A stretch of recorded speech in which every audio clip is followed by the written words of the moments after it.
Good morning, everybody. It's Friday, December 22nd. Grain markets are quiet and mixed here this morning. Quick heads up, since I know most of you guys don't listen all the way till the end.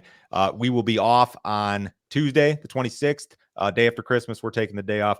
Merry Christmas to all of you guys in advance. Brian Split, good morning. Good morning. Mackenzie, good morning. Guys, I wanted to start off with this rail situation, or maybe the lack of an update on the rail situation. I was looking at Homeland Security and also Customs and Border Protection. No update this morning. Last I heard, Biden was talking with Mexico's president, more specifically about the migrant situation and not so much about the rail situation. So it appears as if there's still closures here, no real update. Brian, any thoughts on the rail situation? I read that they think it could equate to a million bushels of lost exports for corn each day. And I don't know if that's right or not, but you have to think about who's been our main buyer of corn over the last several months, and it has been Mexico. I think they account for over 40% of our total corn Closer to exports at this 50. point. It's crazy. Yeah, like 47 maybe. Mm-hmm. And so I think it's gonna be one of those things though, where they're running on a pretty low supply there. They're expecting the stuff to cross the border every single day, and they need it for their feed needs. So I would think that there would be some political pressure from south of the border to get this stuff rolling again. Well, you've got pressure from south of the border, and you've also got pressure from here in the States. I mean, all the ag trade groups are on board with pushing this thing.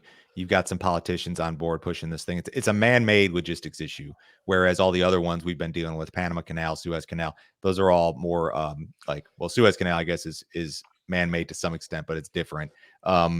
Anyways, it's messy. I don't know. No big update this morning. Let's jump to some weather here. Rain clusters moved across Mato Grosso and other Brazilian soybean areas again early this morning. The rain will be a daily event through Saturday or Sunday. An improvement to crop conditions is expected during the next few days. A drier pattern is likely to emerge during the first half of next week. Rains will be limited during this time. Rain is expected to return from the New Year's holiday through January 4th or 5th.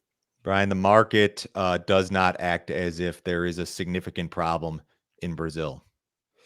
No, I mean we acted like that between the October and November period, early October to early November. We priced in some reduction in Brazil's crop, and right now we're trading like it's raining where they need it, and I think we will probably continue to see some pressure. We've looked over some chart patterns. You've got this downward trending channel that we've talked about, and it just suggests that we're going to see beans revisit their fall lows. I do think that that's going to be a good area of value, and I would not be surprised at all if we get into the month of January and February and start getting real yield reports that suggest that this crop is quite a bit smaller than where the USDA is currently. Some of the extended forecasts suggest that you could see a return to better or more even like normalish seasonal rainfall first week in January, but that's a ways out. The forecast that far out not reliable, but you're going to see more rain here through at least Saturday. The way that it looks, the market does not like it. Recent rainfall has improved Argentina's soybean crop conditions. According to the Buenos Aires Grain Exchange, 69% of this season's projected 42.7 million acres have been planted. Of those planted acres, 91% have received optimal moisture. The exchange also reported that 59% of Argentina's estimated 17.5 million acres have been planted. 90% of the crop that has emerged is in good to very good condition. You barely ever hear a peep about Argentina, and that's because they're in good shape. I can't help but wonder, Brian, if maybe USDA is too low. USDA is at 48 for the Argentina bean crop. Could that number be 50? And could it help to offset whatever ultimate loss you see in Brazil? Is that possible? I do think that your USDA is likely too low with the ratings as high as they are in Argentina. We have the definite possibility of seeing an above trend type yield down there. Due to the size of where we're seeing problems in Brazil, which is Mato Grosso and Goiás, that combined equate to roughly 40% of the country's production. You're going to have a heck of a banger out of Argentina to make up for all of the losses, I think. But Yeah, they may make up for a couple million. And at the end of the day, like say Brazil's 150 and Argentina's 50, that's 200. It's still a combined record. So, I mean, people don't talk about Argentina as much because it's in good shape, you know? USDA released weekly drought monitor data yesterday. Temperatures were above normal throughout the Corn Belt this week. Drier than normal conditions caused drought conditions to worsen in central Iowa and south central Missouri. Conditions also intensified in northern Indiana, western Kentucky, and northwest Ohio. Moderate to heavy precipitation fell across the plains this week. Drought conditions improved in eastern Nebraska, central Kansas, and the panhandles of Oklahoma and Kansas. When we look at the percentage of U.S. areas experiencing drought, corn 46%, soybeans 51%, winter wheat 32%, spring wheat 25%, and cattle country 36%. I did a video with Matt earlier this week, and he mentioned that in his talks with farmers across the Corn Belt, there's a lot of concern about the dryness in Iowa, in particular, Missouri, Minnesota's pretty dry. I mean, I'll throw this thing back up here. Are you hearing any of that sort of talk, like as it relates to 2024 crops? Absolutely, and specifically Iowa. My eye is drawn to Iowa as soon as I look at that map. Yep, And yep. yeah, when I talk to producers in Iowa, they are very concerned. It's very early, but it just makes it difficult for them to try to take advantage of what we think are going to be good prices, big picture, when you're right in the middle of a drought. Yeah, it's dry and the market does not care right now. I'll be clear about that. The market doesn't care right now. But you get into planting and problems emerge. Maybe that's when the market does care. There is some rain on the radar here this morning. Some rains hit some of these HRW wheat areas in the southern plains the last couple of days. This is not a big system by any means, though. I don't think the amounts are going to be very much. Despite Houthi attacks disrupting travel through the Red Sea, traffic through the Panama Canal has not risen. Increased Houthi attacks have caused some of the world's largest shipping companies to stop or alter their routes through the waterway, but that traffic has yet to spill over into the Panama Canal. Due to low water levels, the Panama Canal has been forced to limit vessel traffic. Earlier this month, however, the canal increased its daily transits to 24, up from a previous reduction of 20. Bloomberg reported yesterday that 180 container ships that were set to sail through the Red Sea and Suez Canal were rerouted or stopped and told to wait for instructions. And then at the same time, the Panama Canal is seeing no increase in traffic. Brian, what's your take on this whole logistics mess? Well, I mean, I think they would love to use the Panama Canal if they could, but we still have the restrictions of how many vessels go through there a day because of the water levels, and that's one of those. We alluded to man-made logistical issues, and then this is a Mother Nature logistical issue. And so now because of the Red Sea, you're going to see even more pressure on the Panama Canal to perform, but you can only do so much. My friends at World Weather say poor rainfall will keep Panama Canal restrictions in place for months. So there's not much relief on the horizon. I wonder, like in the back of my head. So as far as grain movement, like near term, these logistics issues are very much like, I would say they're a bearish input when it comes to prices if we can't move stuff. But at the same time, I think back like post COVID and all the supply chain issues we have that were actually inflationary in nature. Do you think if this gets bad enough, it could turn into that? It's going to be one of those things where there could be some pent up buying, if that makes sense, where you've Right. got product that just can't get to where it wants to be, which happened during COVID. And then once things open back up, it was a buying spree. And so you may have some countries that are typical buyers of grain products that cannot take delivery to the Yeah. extent that they would like to. And so once things open up, they may want to come in and buy a little bit more and do some catch up work.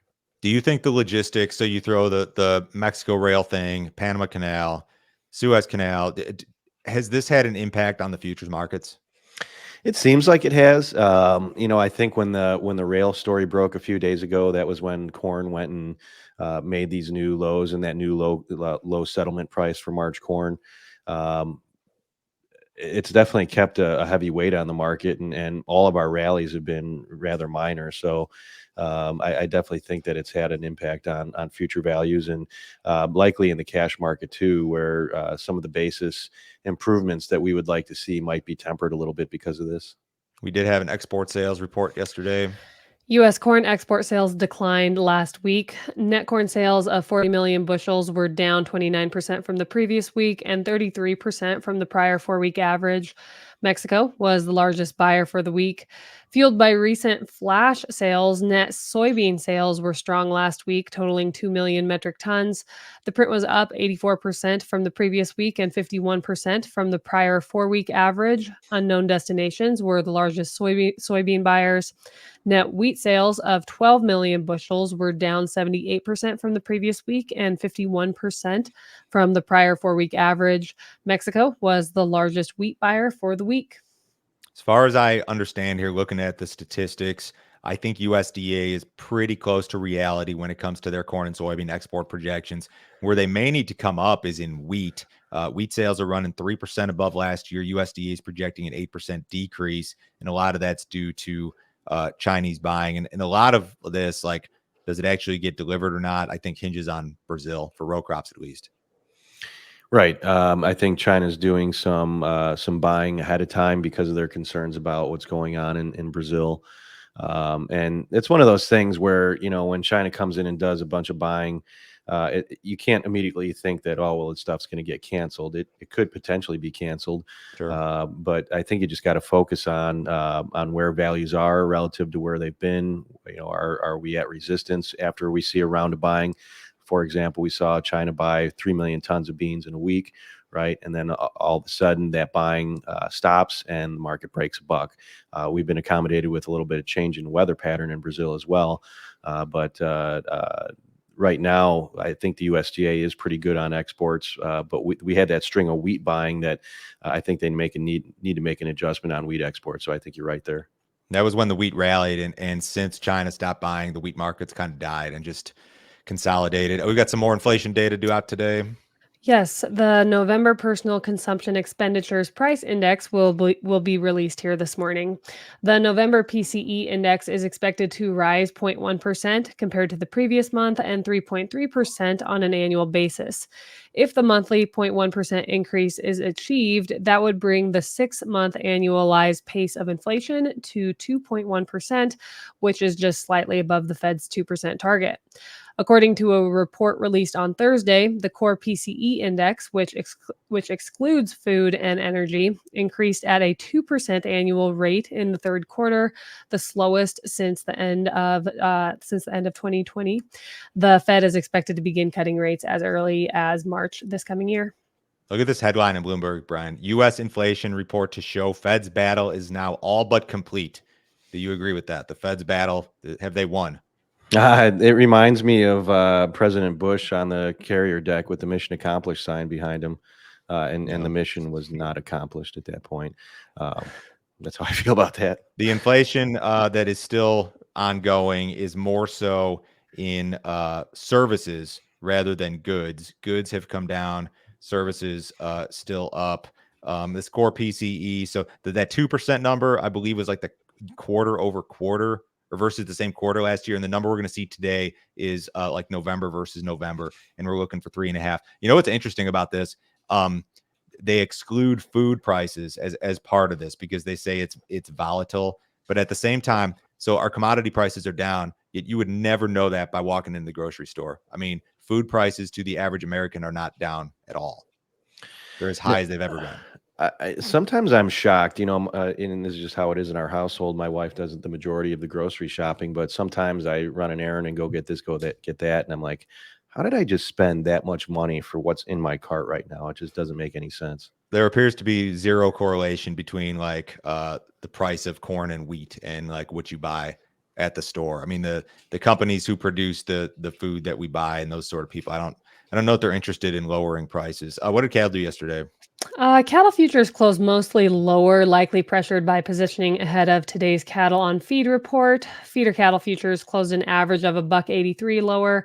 Live cattle futures closed an average of $1.36 lower, except for 52 cents higher in the spot December contract. Like I said, we have a cattle on feed report coming out today at 2:00. Cattle on feed as of December 1st are estimated at 102.2% of year-ago levels. Estimated placement levels during November are expected at 95.9% compared to last year. And finally, cattle marketed during November are expected to once again be well below year-ago levels at 93.3%. So, Brian, was that the bottom in cattle a couple weeks ago? It seems more and more like it was. We've gotten through some important moving averages, the 10 and 20-day moving averages. We've taken out some downtrends. Wouldn't be surprised if it comes down a little bit, revisit some short-term support below us. But I do think we're, big picture, going to be going higher into maybe the end of the first quarter of 2024. You think about this whole thing really started to roll over from a cattle on feed report. Maybe we need a cattle on feed report to get the buying interest come back in a little bit more aggressively. Outside markets on Friday, guys. U.S. dollars off a little bit. Stocks are off a little bit after a big day yesterday. Bonds are up. Gold's up $21. Crude oil is up 64 cents in the February WTI 74.53 last trade. Everybody have a Merry Christmas. We are off Monday and Tuesday. We'll talk to you on Wednesday.